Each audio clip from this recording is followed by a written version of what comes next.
He opposed the alliance with Germany and Italy. Because of his position, Yamamoto was targeted by an assassin.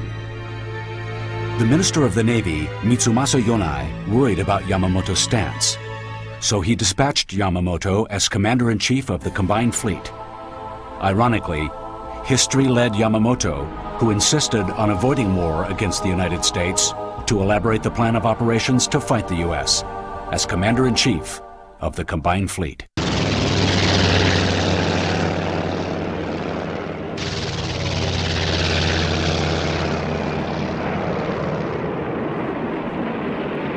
Even if we run a risk, we should start the war with the attack on Pearl Harbor, said Yamamoto.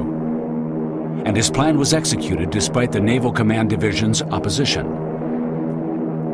Yamamoto wanted a limited war and hoped to conclude a peace treaty after inflicting serious damage on the U.S.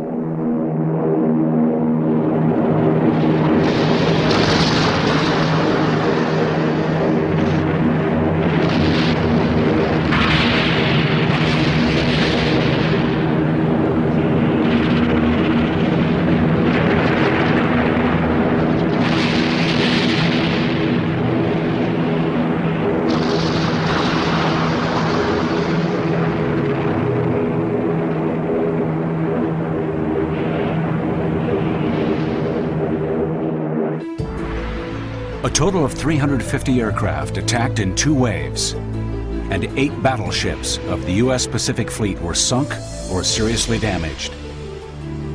10 other ships and 200 aircraft were destroyed. Losses to the Japanese air fleet were 29 aircraft. It was a runaway victory.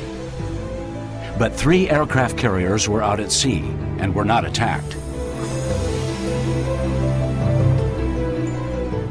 Yamamoto heard about the victory at Pearl Harbor in the battleship Nagato. Staff officers were delighted, but Yamamoto alone remained sullen. Because the ultimatum, the thing he had feared most, had been delayed, and the attack became an act of treachery as a result. The day after the attack on Pearl Harbor, Yamamoto commanded Combined Fleet staff officers to investigate plans for capturing Hawaii and Ceylon as second-stage operations. But Naval Headquarters was not ready to plan for second-stage operations because the plan, Ambush and Decrease, which they had worked on many years, was suddenly changed by the success of the attack on Pearl Harbor. This was the difference between the headquarters, who tried to tackle the war by maintaining a long-term undefeated position, and Yamamoto, who was certain that prolonging war would result in defeat because of the gap in national strength. Yamamoto could not afford to wait for the headquarters' plan of operations. To the Naval Headquarters, he proposed one plan after another devised by the Combined Fleet Headquarters. The Ceylon operation was to invade Ceylon in the Indian Ocean, in alliance with Germany, which was advancing into the Middle East. On March 8th, this plan was officially shot down by the Naval Headquarters and the Imperial Army Headquarters. On April 2nd, he proposed another plan of operation as follows. Late May, the Port Moresby invasion. Early June, the Midway invasion. Mid-July, the Fiji-Samoa strike. Preparation for the Hawaii invasion targeted for October. The plans proposed by Yamamoto and others again received tremendous opposition from the Naval Headquarters, except for the Fiji-Samoa strike. In particular, no one supported the Midway operation, saying it was hard to believe that U.S. aircraft carriers would fight over small islands such as Midway. They debated for over 2 days, but neither side would give in. Finally, Admiral Yamamoto claimed he would resign if this plan wasn't passed. That put an end to the debate.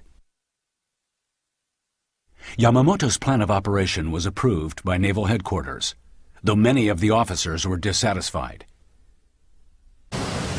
Right after this event, a significant incident occurred which frightened the Imperial Headquarters. On April 18th, B-25 bombers were dispatched from the aircraft carrier Hornet and headed for Tokyo under the command of Lieutenant Colonel Doolittle. This marked the first air raid on mainland Japan by B-25 bombers.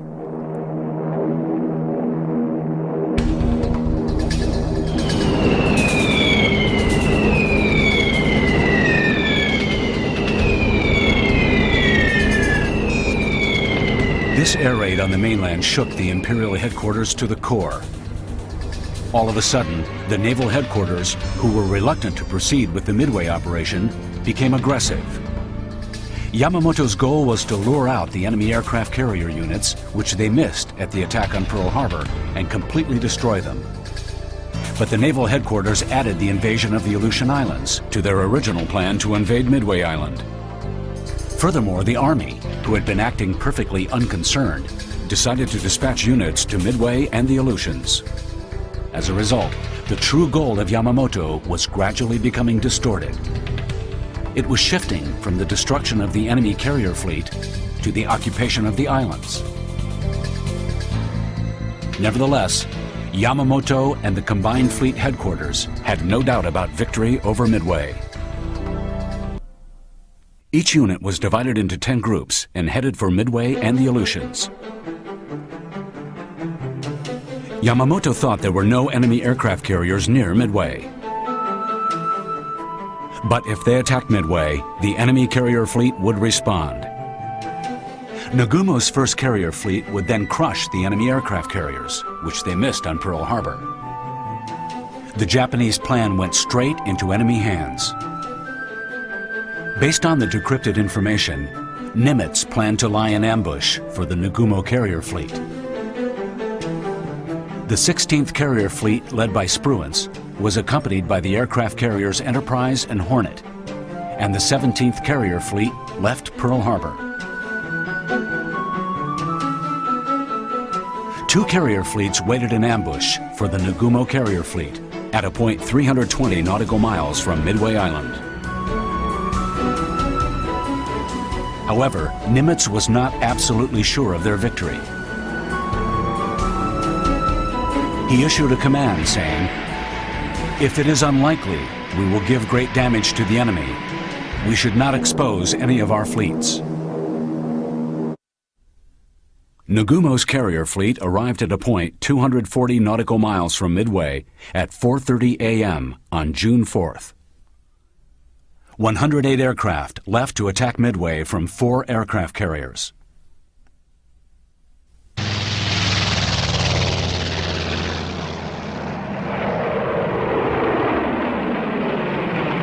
The other half of the carrier-based aircraft with torpedoes were on standby, in preparation for the enemy fleets of the carrier-based aircraft. Nagumo firmly believed there were no enemy aircraft carriers in the surrounding sea, so his search mission using 7 reconnaissance planes was very poorly done. The reconnaissance planes were not dispatched promptly, and some of them merely flew above the clouds without surveying the water surface.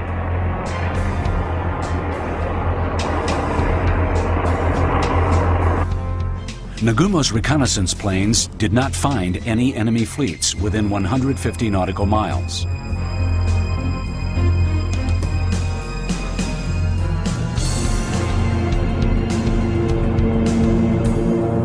When the first attack unit, led by Lieutenant Joichi Tomonaga, was approaching over Midway, it was attacked by enemy fighters.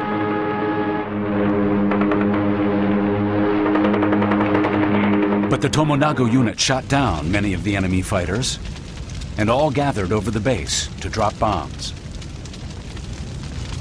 The enemy aircraft had already retreated to the air, and the bombing was in vain. Tomonaga reported to Nagumo that they needed to initiate the second attack. At that time, Nagumo's carrier fleet was under attack from B-26 bombers from Midway and carrier torpedo bombers. The enemy fighters with torpedoes were attacking at a low altitude, but Type 0 fighters were shooting them all down.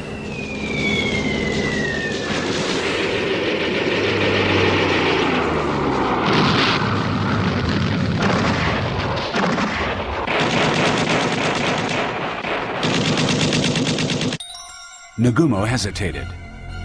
The 1st Air Attack Corps had demanded a second wave assault. On one hand, reconnaissance planes had no reports of encountering the enemy.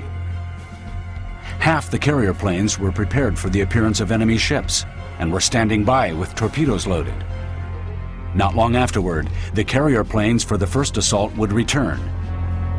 When they did, the crew would be busy refueling and re-equipping the planes, and the deck would be extremely crowded. Nagumo made his decision. The second wave attack should be carried out while the enemy could not be seen in the area. The first step of Nagumo's orders was to replace the torpedoes on the carrier planes with bombs designed for land. 13 minutes after the orders were given, Nagumo received notice from a reconnaissance plane. 10 vessels spotted, thought to be enemy vessels. Nagumo, basing his orders on the assumption of no enemy fleet in the area, jumped up in astonishment. The order was replaced by a new order. Prepare to attack the enemy fleet. Keep torpedo bombers in position. The change to orders caused great chaos on the ship.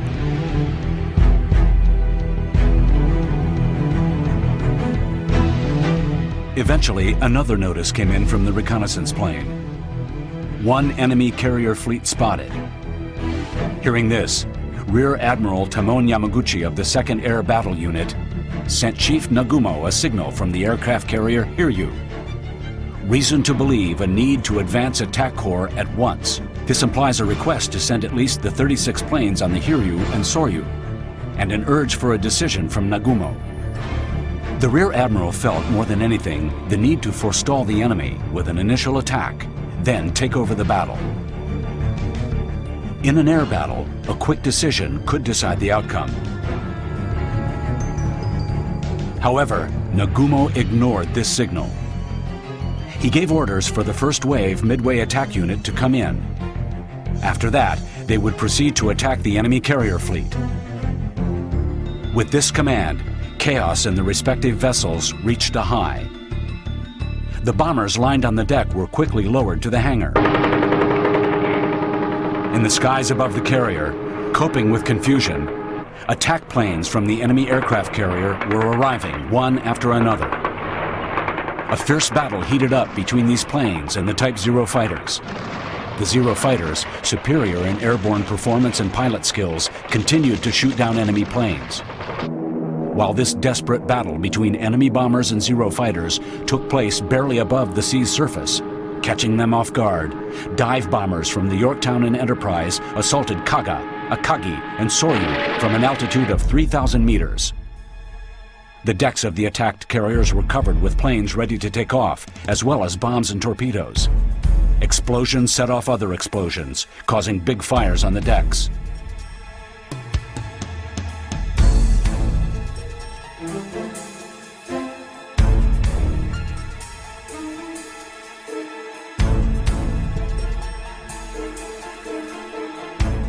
Only minutes after the attack started, 3 of the 4 prided aircraft carriers lost their ability to battle.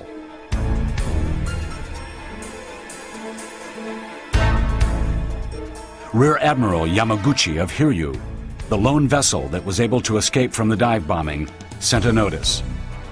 All planes taking off are to destroy enemy aircraft carrier. 18 bombers and 6 Zero fighters took off from the decks of Hiryu in the direction of the enemy carrier. Hiryu's attack unit located the Yorktown and attacked. 3 bombs hit Yorktown's deck. However, due to furious anti-aircraft firing, the attack unit incurred considerable losses, including 16 of its aircraft.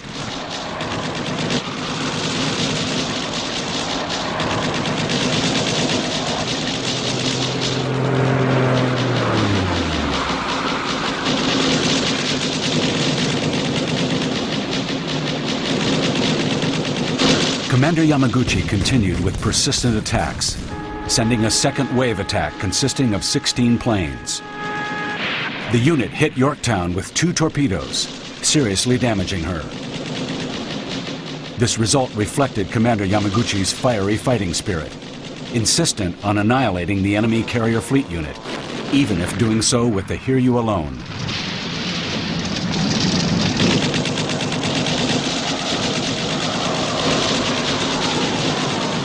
Lieutenant Tomonaga, leader of the attack unit, was killed in this battle. He had repeated daring attacks against the enemy, even after his plane had been struck by enemy fire.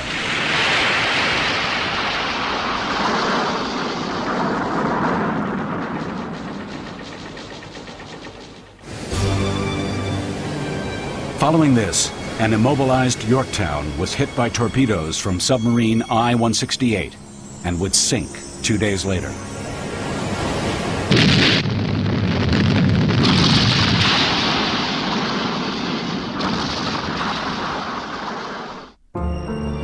After the assault on Yorktown, the last remaining ship, Hiryu, was met by a surprise attack by dive bombers, bombarded and destroyed. Commander Yamaguchi and Captain Kaku gathered the surviving crew members to the burning decks and issued orders. As commander, I will remain with the ship to take responsibility for the loss of Hiryu and Soryu. I order you all to leave the ship and prepare for future duties. All hands, disembark. The two then quietly returned to the bridge. The losses suffered by Japan in this sea battle were 4 aircraft carriers, 1 heavy cruiser, and 243 airplanes. Losses to the Americans amounted to 1 aircraft carrier, 1 destroyer, and 152 airplanes. It was an overwhelming victory for the Americans. At the beginning of 1942, there was no stopping Japan's progress. Japan was progressing at a rate that would see their supply line reach Australia any time. According to plans, they were to occupy Port Moresby, New Caledonia, and then Fiji. But with the sudden setback in their air combat powers due to the Battle of Coral Sea and then the Battle of Midway the following month, the Japanese were forced to abandon their occupation plans.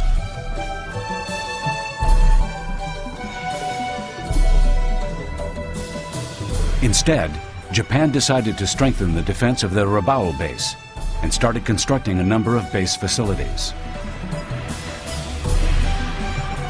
On May 2nd, they captured the strategic point Tulagi, and on the 4th, they began building an airport in Runga, Guadalcanal.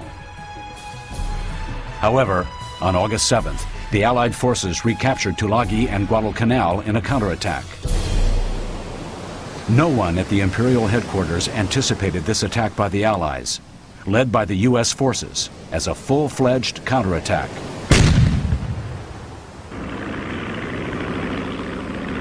Only one man, Isoroku Yamamoto, saw this as a strike back and concluded that the enemy would come with their carrier troops and all other forces they could accumulate.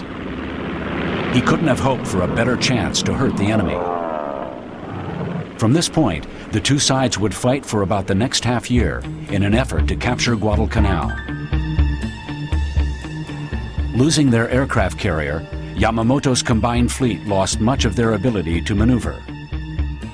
As if to make up for this, they commenced a plan in the dark of night. The night operations were one of the Japanese Navy's special tactics, and they had considerable training for it. Not expecting the attack, the U.S. Navy lost 4 anchored cruise ships. However, the Mikawa fleet's orders were to sink a convoy of transport ships carrying large resource supplies. Sinking the cruise ships did not mean they fulfilled their objectives. Furthermore, in order to fill the hole left by losing the aircraft carrier, Yamamoto utilized the base's air force. The main unit of Japan's flying corps was in Rabaul. The Zero fighters flew as far as possible to repeat daring attacks against the enemy at Guadalcanal.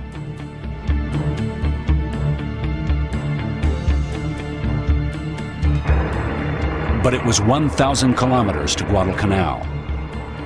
Although the Zero fighter is known for its abilities to fly long distances, it could not fight the enemy for even 20 minutes.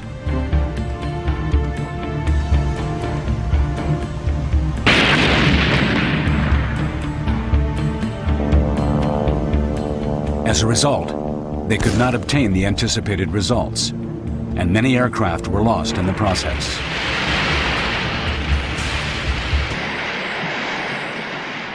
Then it was the newly formed enemy air fleet who made the next move.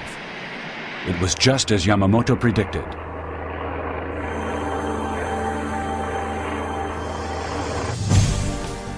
Yamamoto sent out aircraft carriers Zuikaku and Shokaku. Attack corps were sent out from Zuikaku and Shokaku and attacked the Enterprise and Saratoga. They severely damaged the enemy ships but could not sink them. Submarines achieved better results. The I-19 caught up with the aircraft carrier Wasp and torpedoed it. Of the 6 torpedoes fired by the I-19, 3 hit the Wasp. The Wasp, which had been refueling, exploded and sank into the sea.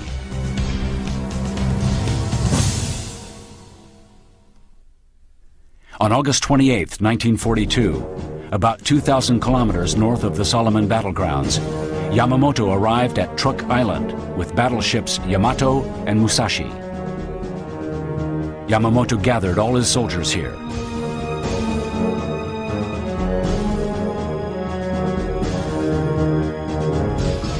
Contrary to the opinions of the military, Yamamoto singled out Guadalcanal as the most important location and began studying recovery plans. For Yamamoto and Nagumo, the fiercely fought South Pacific naval battle for Guadalcanal was also a chance to get even for Midway.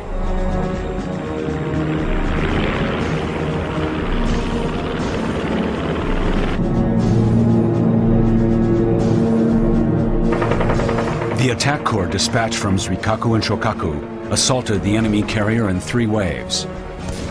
They sank the Hornet and left the Enterprise heavily damaged. However, for the Japanese, Shokaku had also been damaged, losing about 40% of its planes. They also lost the best commander since Pearl Harbor and many pilots.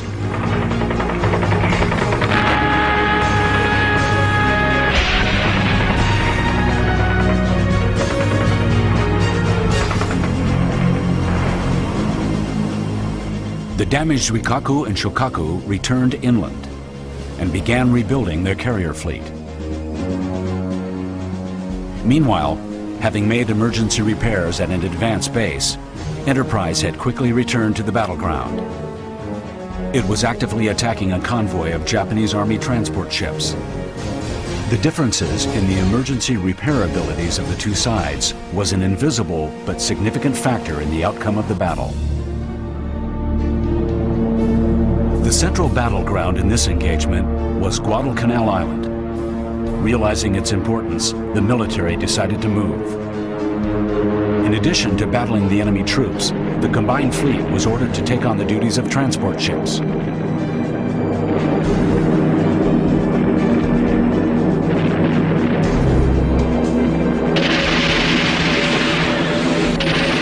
At the First Naval Battle of Solomon, fought under such conditions, Japan's specialty night operations were met by advanced radar firing that the enemy introduced for the first time.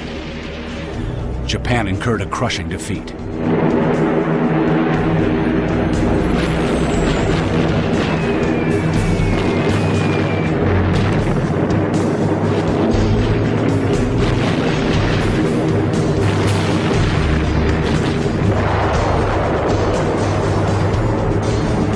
A combination of attrition and having lost command of the air over the sea made the transport ships the perfect prey for the enemy carriers.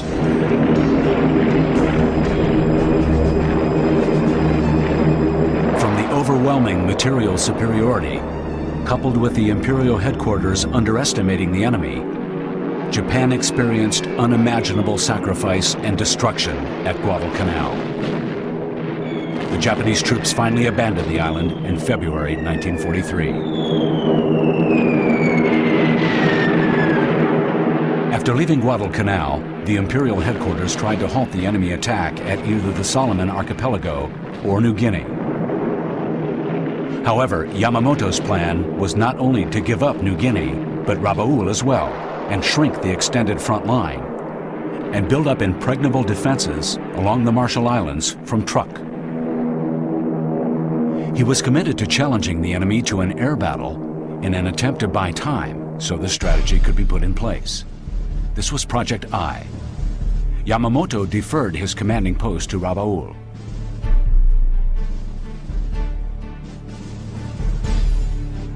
Until the new defense line is in place, we must stop enemy attacks at all costs. Yamamoto greeted each crew member as they left.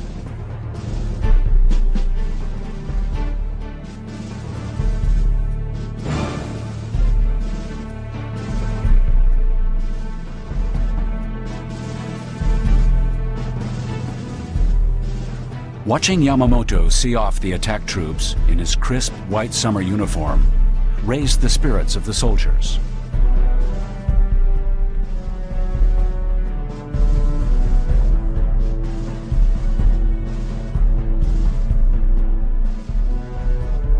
Then, tragedy struck.